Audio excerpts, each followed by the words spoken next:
Hey, it's Jared with State of Tech. Today we're going to talk about the Galaxy S20 Ultra camera system that is on their new smartphone from Samsung that was announced earlier this week. There's a lot of exciting things here, a lot of big numbers, and a lot of bold claims. And so I want to dive deep into this. I mean, you guys have to see my notes. I've been working and reading and researching and even remembering some kind of topics and stuff that I've looked at when researching cameras because I am a professional photographer. I've been shooting professionally since 2005, and I've shot weddings and events, corporate stuff, commercial stuff, NASCAR. I've shot a lot of stuff over the years, and so I have a lot of experience in cameras and what works best for me and what I typically shoot. And smartphones have increasingly become a bigger part of that because the cameras have gotten pretty darn good. So this talk here essentially is going to be a little bit longer because I'm going to teach you a lot of stuff about these cameras, and you're really going to have a great understanding of whether or not the Ultra is going to be the best option for you, because even though it has the biggest numbers, it may not necessarily be the best camera depending on what it is that you are going to find most useful in a smartphone camera. And that's why I'm breaking it down like this. I haven't done something like this for a smartphone camera before because it just hasn't really made sense. I do stuff like this quite often over on my other YouTube channel, Ditch Auto, where I talk about photography primarily and cameras and gear and stuff like that. But on smartphones, they're making claims that compare them to DSLR and mirrorless style cameras, and so I wanted to talk about this. So if this video is too long for you, or you're thinking, I can't watch a video this long, check out the State of Tech podcast. This episode right here is also going to be available in a podcast. The only thing that you're going to miss is some screenshots and some images and some examples that back up what it is that I am talking about.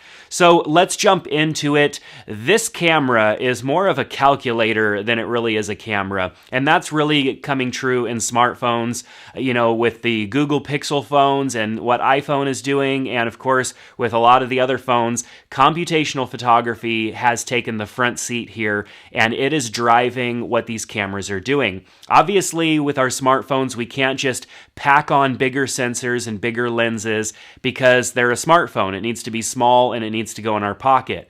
So they take advantage of utilizing software technology, which is computational photography, to get the most out of those little sensors that are in our smartphones. And, I talked about in my video that I released yesterday on the Galaxy S20 phones that I'm actually a little excited that the S20 Ultra is going to be a little bit thicker of a phone because there's going to be a little bit more to hold on to, and I don't necessarily need my phone to be razor thin. So with that said, we are moving into a period where the cameras are more like calculators. They are very much doing a lot more software work than they are with the sensor and the optics and whatnot. Of course, those are improving here and there, but it's really the software technology and the way that they're utilizing the hardware with the software more so than it is just trying to make the hardware the best possible that it can be. So let's talk about these 10 things. The first thing, and I went in an order here that I think is important. I've been doing my homework. I've been thinking about everything here, and I wanted to make sure that I am informing all of you with as much information as I can so that you can decide, should I buy this $1,400 or more phone, because that's really expensive. So number one is that there's no dual pixel autofocus on any of these cameras. Now, Samsung has been using dual pixel autofocus on their main wide-angle camera since the S7. And the S7 was really when their phones started to actually get decent with the cameras. Prior to the S7, the Samsung smartphone cameras were just not that good. The iPhone beat them hands down all the time. And even though Samsung was one of the better as far as Android phones go, it just wasn't that great. So dual pixel autofocus really changed the game because the ability for the camera to focus on whatever it is you're taking pictures of and do that quickly means that you're going to get a nice sharp photo and you're not going to miss an opportunity to get a shot. We use our smartphones to take pictures of fast moving things like our kids running around, different things that are going on. We might take it to a friend's game or something. We're taking pictures. We're pulling it out of our pocket. We're taking fast photos and putting it back. It's not something that we are in control of our environment typically. So we need a camera that is going to autofocus as best as possible. And none of the cameras on this phone have dual pixel. They all have phase detect autofocus. And we're going to talk a little bit more about why that is. Technically, these large megapixel claims are utilizing pixel binning technology, and we'll talk a little bit about that. But the pixel binning technology makes it pretty much impossible to utilize dual pixel autofocus, and so we're taking a step backwards as far as autofocus goes. I've compared the dual pixel wide and the phase detect autofocus telephoto on both my Note 10 Plus and the S10 Plus, because the the wide angle camera on both of those phones is dual pixel, but then the telephoto is not. And if you compare how fast the autofocus is between the telephoto and the wide angle on both your Note 10 and your, well, I've got an iPhone too, but the S10 Plus, then you can tell a huge difference in the autofocus speed. Dual pixel is way faster and also way better at tracking. And so it's kind of a bummer that we're losing that. So I'm hoping that it's not as bad as what we've seen even as recent as last year's model's phones. So this, I hate to start out with a bummer, but the lack of dual pixel autofocus is something that is going to come up throughout the rest of this video, so I wanted to mention it. It's likely not going to be as accurate as well, which is kind of a bummer. When Canon came out with dual pixel for their DSLR cameras, it was a game changer. Their ability to track subjects and maintain a lock on those subjects as they move around and whatnot was just game changing in the industry. And Canon still is putting out their dual pixel, even in their $16,000 C500 Mark II or Mark III, I can't remember what version it is, cinema camera has dual pixel autofocus in it now. The technology is that good. They're using it in their high-end cameras that we see filming movies and whatnot.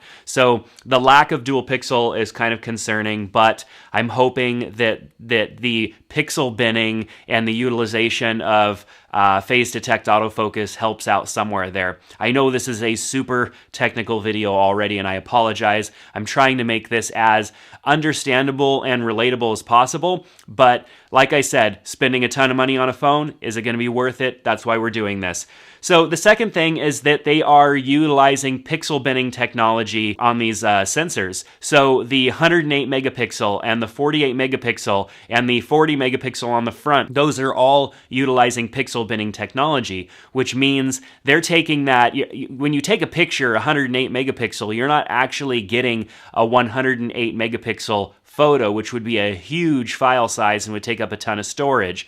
I myself was a little confused initially on that maybe you would be able to take a 108 megapixel image or utilize the pixel binning to get a really nice, maybe 12 megapixel image or something. And so that there's still some details that we don't know for sure until we have a phone in our hands.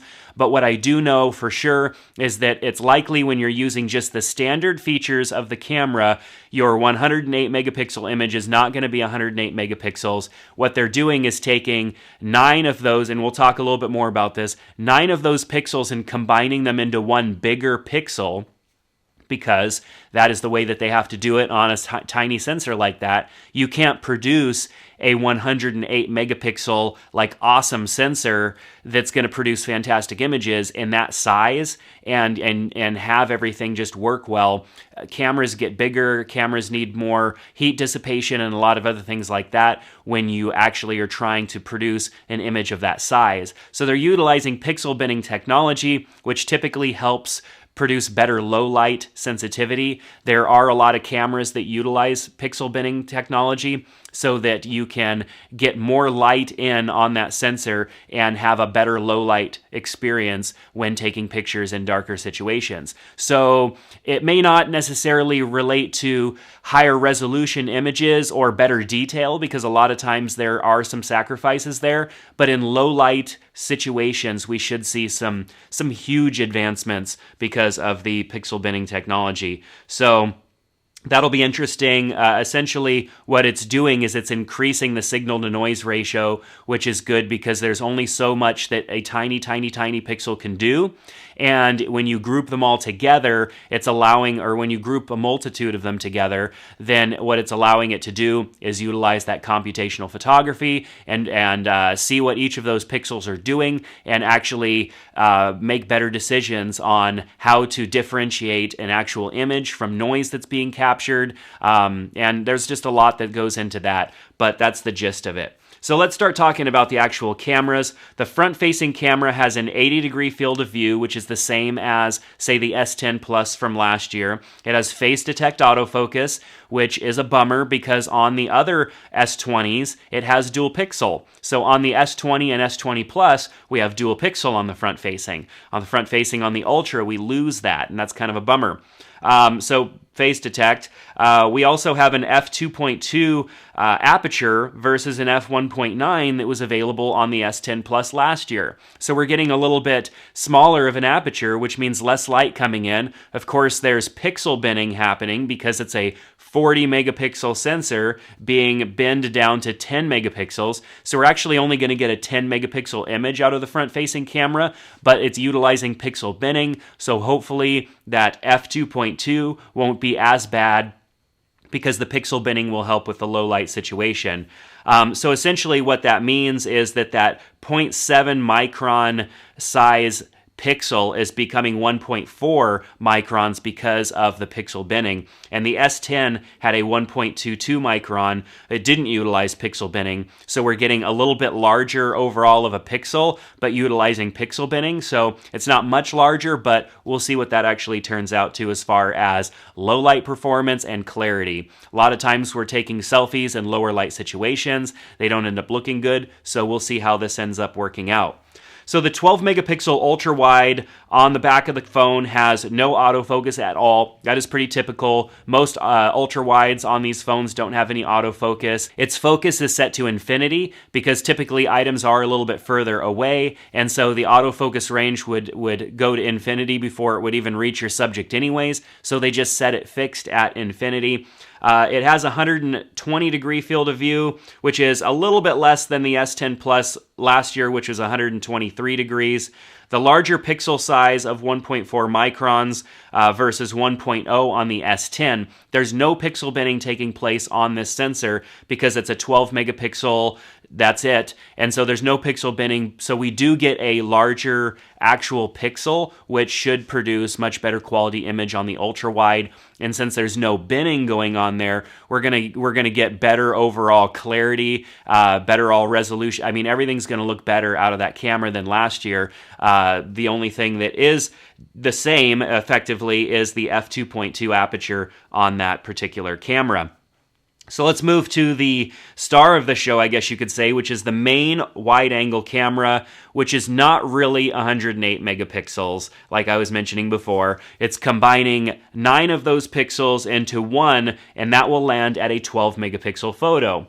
So people have been talking about the fact that it seems like the actual size of the photo that you're getting was larger in phones last year. And on some of these cameras, that is true. Some of the cameras we saw 16 megapixel images last year, and now, even though it says it's 108 megapixel, we're actually only going to get a 12 megapixel image. Some people are frustrated by that.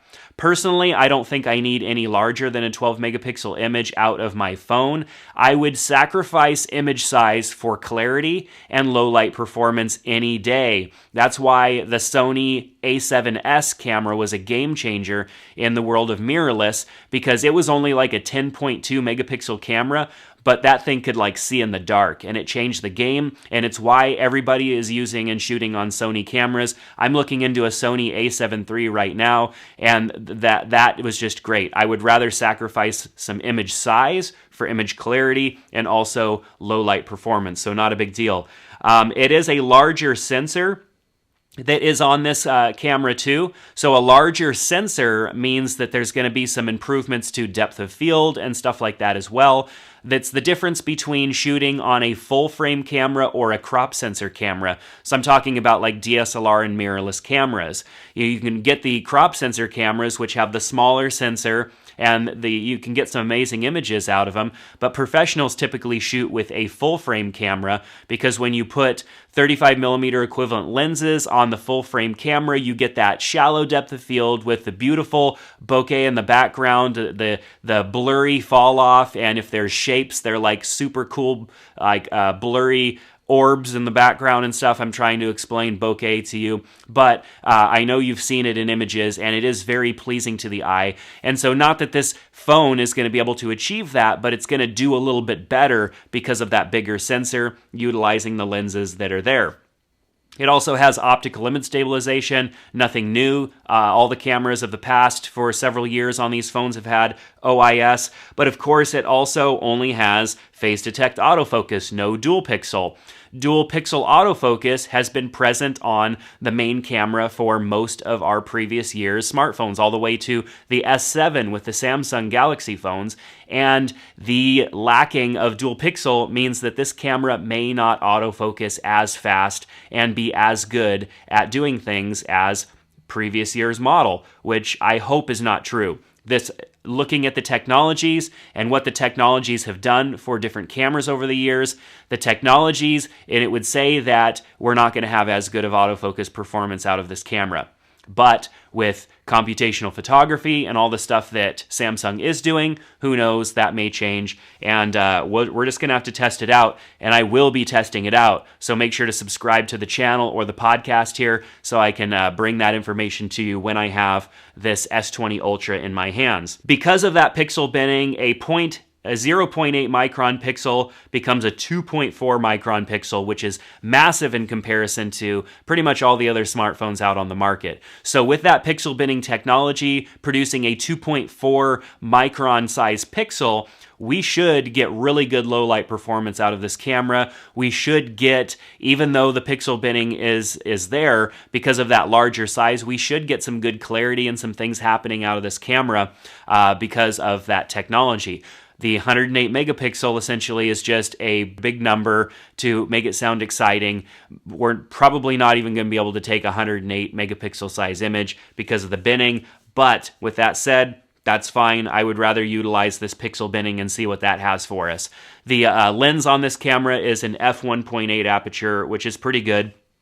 Last year on the S10 Plus, they utilized a dual aperture camera that shifted between, I think it was like 2.4 and 1.5, and they're not utilizing that this year. They just went with a single aperture, fixed aperture again. I don't think that the dual aperture thing really worked out too well. It was really neat, and it definitely made me get the S10 Plus last year, but I never use it, and I don't think really anybody else uses it either.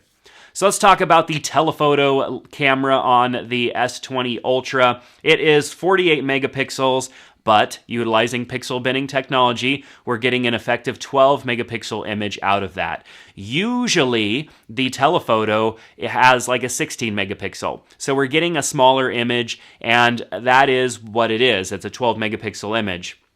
There's no mention on Samsung's website of any autofocus, which is really weird. Last year and for all of the previous year phones, they mention autofocus and whatnot. On the website right now, they aren't mentioning any autofocus on this lens. There are other websites mentioning that it has phase detect autofocus and that it also has optical image stabilization, but Samsung's own website doesn't confirm this yet, so it'll be interesting to see what exactly the phone does come with, because why would Samsung decide to omit that information? I really don't know, especially when they list it for every other phone that they have on their website. So no mention of autofocus or optical image stabilization, but we'll talk a little bit more about stabilization later here. 24-degree field of view, which is much tighter than most other phones' telephoto lenses, which are usually 45 degrees. So rather than it being more of like a telephoto with a little bit of width, it's actually narrowing it down, and that probably means we're actually getting more of an effective zoom or focal length out of the camera, which will be interesting. They're definitely going to have to do something there because they're promising 10x and 100x zoom out of that camera. So that's crazy, and we'll talk a little bit more about that here in a second. The f3.5 was kind of a bummer. There's an f3.5 aperture, and these are fixed apertures, so they can't adjust. An f3.5 aperture on the telephoto, which means less light getting into that sensor, which is a bummer. Of course, it's utilizing pixel binning, so hopefully it makes up for it. But the f3.5 is just not nearly as good as pretty much all the other flagship phones right now and what their telephoto lens comes with. So they made that decision. We'll see. They probably had to do it because of the technology and the way that the telephoto lens is set up in the camera. It's definitely different and weird. Weird in a good way, I think. But because of that, they probably had to go with the smaller aperture, which we'll see what that looks like and how that affects things overall. So let's start talking about some of the other things like space zoom. Space zoom with the hybrid optical 10x zoom is the first mode of zoom offered here. And it will be the better mode of zoom because it is a hybrid optical zoom, which means it uses a little bit of lens technology for zoom, which is good. We like optical zoom, but it's a hybrid system, so it's also using computational photography to do some digital zoom there as well. So it's doing a bit of both, and what that usually means is that it starts out being really clear, and as you zoom in further, the image starts to fall apart a little bit because you hit the limitations of the optical, and now it's relying on the digital zoom. The hybrid optical zoom should be pretty good, but it's definitely going to fall apart as you zoom in further and further. So the Space Zoom Super Resolution 100X is definitely all digital, and we're going to see lower quality resolution there in our overall image. Definitely even in the keynote, we saw an example of two YouTubers zooming way in 100X to actually see the building that the keynote was taking place in, and that image was really horrible. It was very low resolution, it was very pixelated, because the digital zoom was doing most of the work there. It was pretty much doing all the work. And digital zoom basically is just doing math and trying to figure out the best way to get an image. And the image falls apart because of that. As you get in closer, there's less and less pixel data to work with. And so pixels become larger and larger and larger until things start to look like Minecraft. So that's basically the way that that's going to work. I definitely like the fact that it's there, because if you need to see something far away, it's definitely going to give you that ability, but the image quality that you're going to get is not going to be that great, and I hope that there isn't too much trade-off in the actual technology in these cameras and lenses. For that 100X, I would rather have less zoom and have better technology on getting images that are more realistic, but we'll see. These are all things I'm going to test and report back to all of you. So autofocus tracking is definitely something that is big. Autofocus tracking helps maintain accuracy when taking pictures and keeping a subject in focus when you take multiple pictures. It also helps a lot in video when making sure that the autofocus stays on your subject as you're taking video. And so AF tracking is super important, but AF tracking saw some huge growth and just improvements when dual pixel technology came into play. Of course, phase detect autofocus is usually not as good, and everything talked about any camera of the past, including smartphones, talks about the fact that the dual pixel helps out with the AF tracking. So it is likely that the AF tracking is not going to be as good on this phone as even the other S20 models, and maybe even not as good as previous year model smartphones, because it's all phase detect autofocus. So it'll be really interesting to see here, because dual pixel gives you many more diodes for focusing. Phase detect autofocus is just a sprinkling of pixels around the sensor that handle autofocus. And so there is a significantly less amount of usable pixels for autofocus here. And keep in mind all the pixel binning technology and everything, that's going to affect things significantly as well, because they're binning pixels together, and you can't bin autofocus pixels together. You can only do that for photo pixels. And so the autofocus pixels are going to be significantly less because it is not dual pixel, it is phase detect. And so the AF tracking is likely to suffer. And we've seen that in a lot of other cameras. Mirrorless cameras were not good good at this when they first started coming out because the dual pixel type of functionality wasn't there, or at least the hybrid utilization of both the contrast and phase detect pixels were not really that good. And so we just didn't see good performance at the very early stages of mirrorless cameras. And of course, now they're really great, and the utilization of both of those types of focusing methods and the technology in the camera, leaps and bounds growth there, but dual pixel is still a better overall technology for utilizing that because you have more effective pixels that can do the work. And being that we don't have that with this particular type of sensor, it's going to be interesting to see how that AF tracking works. So it's likely not going to be as good, but I will test it and I will report back and give you guys some examples. So the last thing we're going to talk about is 8K video. Of course, 8K video is interesting. I mean, it's like 4K video is still more than enough for most situations, but why not shoot 8K? Because you can, I guess. 8K though it's not just double 4K.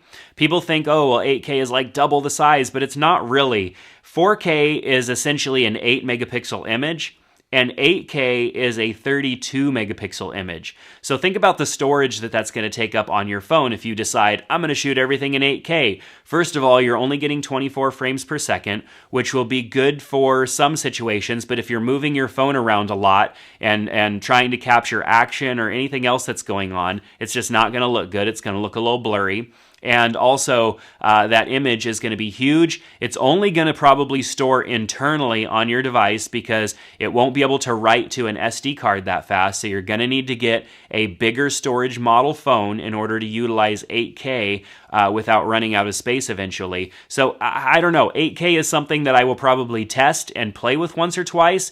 And in a few situations where things are not really moving and I want some high resolution video, I may use it. But in most cases, I'll be shooting in 4K 60 like normal, and in even some cases I will be shooting in 4K 30 just because I know that there are features of the camera like AF tracking and stuff like that you're not going to get in 8K mode, and you usually don't even get those things in 4K 60 frames per second mode. It's best still to shoot at 4K 30 or lower resolution because you get all of the functionality of your phone's camera with those frame rates and that resolution. You're not going to get those at the higher resolution.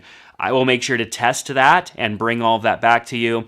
And that is going to do it for this video. So if you've been watching the video, awesome. Subscribe to the YouTube channel because I will get my hands on one of these phones and we will test it a lot and talk about it here. And of course, if you're listening to the podcast, you may want to jump over to the YouTube channel as well because in the future, there will be a lot more visual reasons to watch when it comes to talking about the S20 and the cameras.